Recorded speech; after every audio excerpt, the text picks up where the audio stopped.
Good morning, everyone. Well, afternoonish, depending on where you're at. I wanted to do another update this morning, and I maybe got a little fixated and went farther. I was going to do a video every 100 pages, and I'm almost 800 pages in now, so quite consuming. So the first 780 pages or so are just Maxwell's response and Maxwell offering up what evidence she can to make her case that Virginia Roberts was lying about her allegations. So what it looks like so far to me, reading through the evidence and what she's offered up, she's actually provided some evidence that would prove at least an opportunity for Epstein and her to have trafficked this young woman. Now, they met her when she was 16 at the Mar-a-Lago Club. Her father worked in maintenance there, had kind of finagled a job in the spa, in the massage area for her. And that's when they met her and kind of peeled her away. She quit working at Mar-a-Lago and became Epstein's private masseuse and traveled around with him. So what they're doing is fixating on a couple things. It looks to me like what Virginia Roberts did was she felt like what had actually happened and the things that she could prove was not getting enough attention, those allegations were not going anywhere. So she exaggerated on top of the truth. And that exaggeration would be that she was essentially imprisoned by Epstein for 4 years, held captive, didn't have any freedom, et cetera, et cetera. And she went farther than what she could prove on who she alleged he trafficked her to. So there's more evidence in this. For instance, Alan Dershowitz has extensively proven that what she alleged in regards to him, that Epstein had trafficked her to him, it's virtually impossible. Dershowitz has provided an entire 2-year, 3-year period of travel documents and evidence of where he was, alibied himself every day for years. There is one documented trip of Alan Dershowitz traveling to Epstein's private island, but on that trip, his wife and daughter accompanied him, which is terrifying on one level. You would wonder why, given at this point, even the rumors, at least about Epstein, he had not been arrested or indicted the first time. But you have to imagine that among especially these circles, politicians, the extremely wealthy, et cetera, there were rumors floating around. I don't know why you would take your 12-year-old daughter with you, with your wife, to Epstein Island, but he did. That is the only documented trip where Alan Dershowitz went to that island. So, you could argue it would be very hard for him to have engaged in this activity that we know the other powerful people in Epstein was engaged in with minors, with your wife and daughter with you. But, I think we have to separate out any association Epstein had, because he was traveling in circles where there's going to be a lot of people that were around him at one time or went to this island that weren't necessarily engaged. I'm sure they took some people there as a cover. You take other people there and have it be perfectly lovely and normal, et cetera. And then those people will say, well, I didn't see anything like that. And I didn't encounter there were no underage children there. There were no, so Dershowitz has alibied himself for the entire span of the years in which Virginia Roberts had alleged that she was trafficked to him. So that's impossible. So they fixate a lot on the Alan Dershowitz side of it, on that allegation. A lot of Maxwell's response is essentially saying, well, Dershowitz has proved that she lied about him, which means she's lying about all of it. But they did provide in Maxwell's response her evidence that she's providing to refute Virginia Roberts' allegations. She provided flight logs and all this documented instances of them taking Virginia Roberts while she was a minor on private planes, on trips, various things to foreign countries. Maxwell kind of inadvertently provides a lot of evidence that this young woman, while she was a minor, probably was trafficked.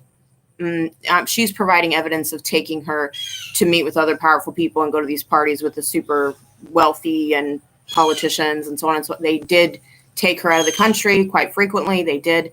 So she provides a lot of those flight logs as if it's evidence to refute what Virginia Roberts is saying. So the problem here is Maxwell's responding to the kindest way to put it is the exaggeration, where Virginia Roberts, there's some truth she can prove definitely probably trafficked. At the very least, Epstein did engage in illegal activity with her while she was a minor. There's those things that are pretty irrefutable.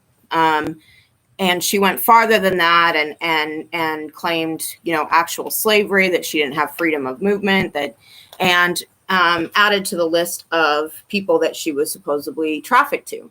And that's what Maxwell's response is kind of hitting on. It's kind of avoiding all of the allegations of Virginia Roberts that can be proven and documented, and fixating on, well, here's three things: Alan Dershowitz, the actual slavery allegation, and there was one other thing. That Maxwell herself was the one who recruited her, or was a madam, or they're trying to disprove that. And her response avoids everything else. It avoids all the other allegations and all the other things that Virginia Roberts has said went on. So the other part of Maxwell's response was essentially saying that because she was not in control of publishing, because this is a defamation lawsuit.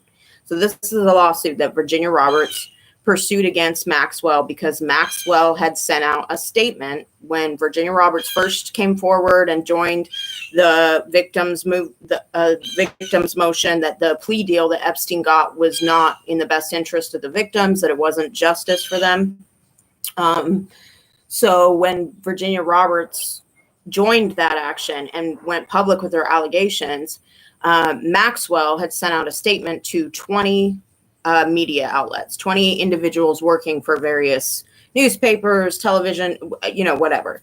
And her claim in her response is, I can't possibly be held liable for defamation because I had no control over whether or not they published that statement that I sent out to them. And she's claiming she submitted the email that the template, it was the same email she sent 20 people. And she submitted that in her evidence and said, see, it says it's just a quotable statement. It's not a press release. So I didn't necessarily have control over whether or not they published that. So I can't be held liable for defamation. That's part of her response filing, which is ridiculous. If you talk to a reporter or somebody in the media, you talk to someone and they publish that and you didn't say that's off the record, or I don't want this, yada, yada, which is not what she said. She said this is a quotable statement. So that gives them every right. They could publish the whole thing and say they're quoting it. Here you go. So that kind of falls flat on its face in her response, that this should all be dismissed because she wasn't in control of those publications. She didn't have any control whether they published the statement she sent them or not. And her statement that this lawsuit is based on says that Virginia Roberts is a liar and it was all fabricated, and no one should publish the allegations she's saying, and so on and so forth. So that's the foundational basis of this lawsuit. And she didn't refute in her response that what she said was true or not. She didn't offer much evidence in the way of defending that statement, because with defamation, if what Maxwell had sent to all those publications was a true and factual statement, if she could prove that the statement she sent the press was the truth, it's not defamatory then. And much of her response she didn't dig into that. She didn't really try to prove that the statement she sent the press was true and factual. Instead, she kind of poked holes in a couple of Virginia Roberts' allegations and then tried to claim that she couldn't be sued for defamation because she wasn't in control of whether or not those publications actually published the statement that she sent 20 of them. So that kind of falls flat on its face. So going through her evidence, it's a lot. She has entire testimonies from Virginia Roberts' fiance when she was 16, from her father, from, establishing a timeline. And most of that evidence, police reports from the era between Virginia Roberts between 16 and 19, had a couple situations when she was living with that fiance where she had to call the police and something went on at their apartment, so she submitted apartment records and those police reports and so on and so forth, and testimony from that fiance and Virginia Roberts' father to establish how they met her at Mar-a-Lago, and also to establish this was a lot of her evidence was about poking holes in Virginia Roberts alleging that she didn't have freedom of movement, that she was a slave, right? So a lot of Maxwell's response was poking holes in that. Like, if you were a slave and you didn't have freedom of movement, how did you have this job and this apartment and this car and so on and so forth? So I do think something to take away from this is there's a lot of proof, even in Maxwell's evidence, that Epstein and Maxwell took this young woman and flew her all over the country when she was a minor, flew her all overseas to various events and powerful people and so on and so forth, private jets. And Maxwell, in her own evidence, admits that the reason that they were taking this young woman all over the world with them on private flights and so on and so forth is she was Epstein's private masseuse. Well, who hires a 16-year-old with no education in that? No, especially if you're a multiple millionaire, a billionaire, why are you hiring someone to be your personal masseuse who's a 16-year-old with no training in that area? So that Maxwell inadvertently kind of provides a lot of evidence that this young woman was trafficked. So another thing that Maxwell alleges in her response and her evidence, what she's trying to establish, is that it was all Epstein, and if there was any illegal contact between Epstein or anyone else that Epstein knew with this young woman while she was a minor, Maxwell wasn't involved in that, didn't see that, and didn't so on and so forth. She can't be held culpable for what Epstein did. So a lot of this evidence is trying to establish that if any of that went on, Maxwell, cannot be held accountable for what he did, right? But she's also kind of inadvertently proving the case that she was involved in the trafficking, because so much of this Maxwell was traveling with him, was all of that. She was there for all of this. She was there for him meeting her at Mar-a-Lago when she was 16 and saying, hey, I'm going to hire you as a private masseuse, quit this job and come work for me for a lot more and fly all over the country with me and so on and so forth. 16-year-old girl. So she's there for all of that. I guarantee there's no way that she wasn't aware. So even if she wants to try to claim that she wasn't actively engaged in it, she didn't go out and recruit these young women, she didn't help him traffic them or help him facilitate any of this illegal activity, I would think that it's a pretty strong case for the government to say, if you're present and aware that minors are being abused, illegally abused and treated this way, and you're present and aware of it, close enough to it, traveling around with them, etc. There's no way she didn't know. And you don't go to the police and you don't report it and you don't take any action to try to stop it. Even if Maxwell could prove, which I don't think she can, that she didn't actually engage in recruiting any of these young women or convincing them to stay quiet or normalizing it for Epstein or any of that. She was present, she was aware, and she never went to the police, she never went to the authorities, she never tried to help any of these young women, so at the very least, you're an accomplice at that point, that you do not take any action to stop that. So in Maxwell's evidence that she gives, she's kind of proving at least that she was an accomplice, because she did not pursue any help for these young women, she didn't go to the authority, nothing to try to stop it. But she provided a ton of evidence of her being present as this all progresses, that at no point did she say, hey, maybe you shouldn't hire an inexperienced, untrained 16-year-old girl to be your private masseuse and fly over. This doesn't make sense. So in her evidence, she also does provide proof of trips and flight logs and so on and so forth for other people that Virginia Roberts alleges she was trafficked to, like Prince Andrew, Bill Clinton, etc. So where she tries to poke holes in it are people that Virginia Roberts did add allegations as this progressed over the last 15 years, trying to get media attention on her story, doing interviews. She tried to publish a book. It seems to me that the starting point of everything that was the truth, Virginia Roberts didn't feel like that was getting enough attention, or like it was getting what she wanted and drawing attention to this. And so she started adding names. And what Maxwell's evidence and her focus has been in her response in this filing is picking apart those additional names that Virginia Roberts added that look like they are false allegations. So that would be like Alan Dershowitz. And she vaguely claimed in some of her filings that he had trafficked her to top businessmen. That was her terminology in the filing, top businessmen and foreign presidents. And so, and that's a vague term as well, just foreign presidents, not naming names. And she's actually put those specific terms for people that Epstein supposedly trafficked her to in actual filings. But then in further testimony later, as this developed, and so by the time of this lawsuit, she never named who those people were. And she has backed off on some of those allegations. Like, she has admitted that he never trafficked her to a foreign president. Now, that doesn't, she's stuck to her story about Clinton, Epstein, and Prince Andrew, as far as names named. So thus far in this filing, Maxwell didn't even try to disprove those ones. She didn't, nothing in her filing or her evidence or Maxwell trying to prove that this wasn't defamatory and Virginia Roberts is lying about all of it. She did not even attempt to disprove the allegations for Epstein, Clinton, or Prince Andrew. So I found that really interesting and telling, that the majority of what she was trying to pick apart was that Miss Roberts was actually enslaved, as in not having freedom of movement, not like locked up somewhere in a basement. And the irony in that is, you know, Virginia Roberts did take the allegation to that point of claiming that she actually had to slip away out of the country to escape them and so on and so, like, she has kind of escalated the allegation to actual enslavement, right?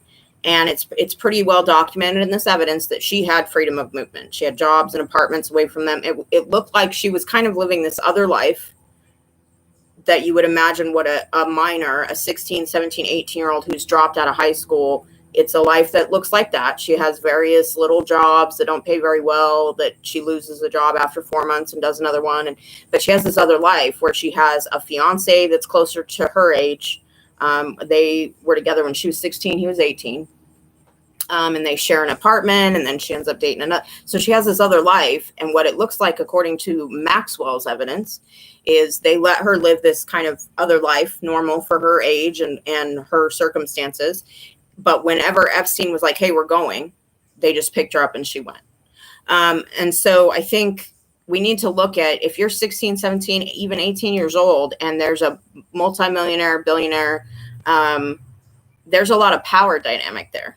It doesn't matter that they let her work jobs and they let her have this other, if you have to drop everything, lose a job, even drop your fiance, like on a moment's notice, because we're flying to Russia today with some of my friends, or we're going to my private island, or we're, that's trafficking. It doesn't matter that she wasn't locked in a cage in his basement.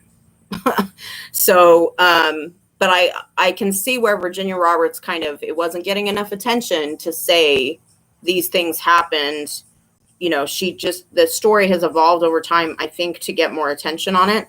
But hopefully the basis, the foundational stuff that she could have just stuck with that can be proven will be enough to further. I mean, this is a civil action, these documents. It's all a civil action. But it's relevant to, like, Maxwell's incarcerated right now and awaiting trial. And, you know, we know what happened with Epstein.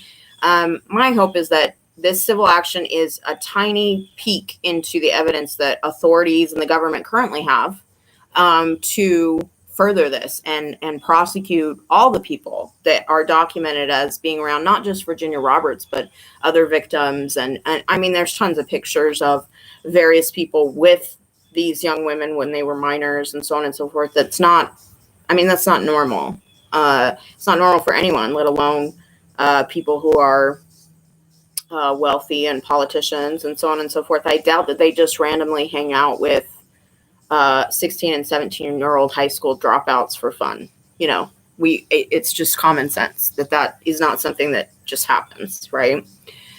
So I'm at page like 789 in it, because I have not stuck to my thing of I'm just going to read 100 pages a day. I have just been gobbling up all the evidence and everything. So right now I'm just getting into Virginia Roberts' response filing. So the total document is like 2,024 pages. So I'm hopeful that the fact that the majority of it is her filing and her evidence, that means now we're going to see all the evidence she can provide to say I wasn't lying, this and this and this happened. And from what I already know, I think it's going to establish, like I said, that foundational stuff, the stuff that can be documented and proved with flight logs and photographs of her with these people and so on and so forth. A lot of which, like what Maxwell and her evidence admits to, is really damning. I mean, I don't know how she filed that thinking this looks good for me.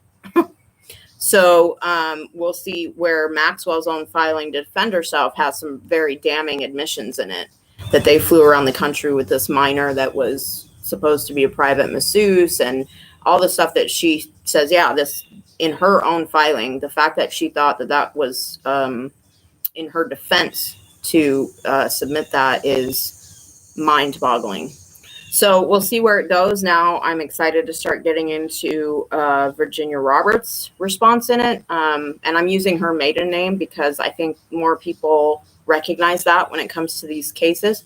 So, and I'm also going to, on a side note, dig into whether or not she was the employee at Mar-a-Lago that prompted Donald Trump to kind of cut ties and distance himself from Epstein. He did bar Epstein in the early 2000s from Mar-a-Lago and said, you can't have a membership to any of my clubs and you're out. And that was supposedly over sexual harassment or sexual misconduct towards someone in his spa, masseuse. That's the story that circulated forever. So I would be curious to find out if that was Miss Virginia Roberts, who worked there as a masseuse. You know, her dad got her in without any qualifications and she wasn't old enough. And it seems like the time frame kind of lines up because that was in 2000. She was 16 years old when she met Epstein and was working there and left the job to go be his private masseuse. And it was in the early 2000s, right around then, that Trump had